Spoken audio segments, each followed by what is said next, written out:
The era of public education in the South began during Reconstruction, 1865 to 1877, as Congress worked to reunite the country, address the rights of newly freed people, and define governance in the post-Civil War South. During this period, black voters exercised their rights under the 15th Amendment, electing the first black officials to federal, state, and local offices. Among them was Reverend William Finch, elected to represent Atlanta's 4th Ward on the City Council. Black elected officials saw education as essential for formerly enslaved people. Across the South, they and their white Republican allies pushed state legislatures to raise taxes for universal public education, which was nearly non-existent in the region.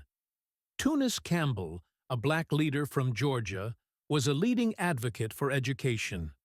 In 1868, Georgia added the right to public education to its state constitution, and by 1870, every Southern state had followed suit. Reverend Finch worked to ensure public education was a reality, not just a promise. As a tailor shop owner in Atlanta, he not only campaigned for himself, but also for local school funding, which was on the 1870 city ballot. He envisioned public schools for all children, regardless of race or economic status.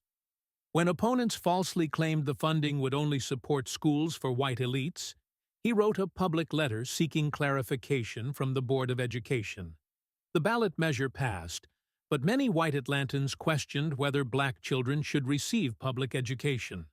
White Democratic councilmen argued that schools should be for white children, since white taxpayers bore the greatest financial burden. They also pointed to Freedmen's Bureau schools and missionary efforts as sufficient for black students, despite many black children lacking access to education.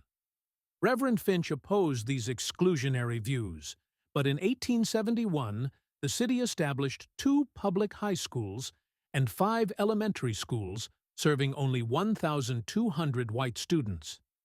Reverend Finch and fellow black alderman George Graham served only 1 year on the council before state Democrats implemented policies to weaken black political power in Atlanta. Despite this setback, Finch continued advocating for black education. In 1872, Atlanta's Board of Education took action by assuming control of 2 privately funded schools for black children, Storrs School and Summer Hill School. These schools served about 770 students, but were overcrowded. Hundreds of black children remained without access to public classrooms. Reverend Finch and 30 community members petitioned the city for additional schools.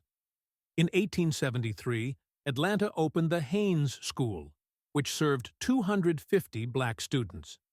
Beyond pushing for more classrooms, Finch also advocated for black teachers. By 1890, every black public school in Atlanta had a black teacher. Reverend Finch passed away in 1911, but his legacy endures. Atlanta now operates one of the state's largest public school systems, serving children of all races. William M. Finch Elementary School in southwest Atlanta continues his mission.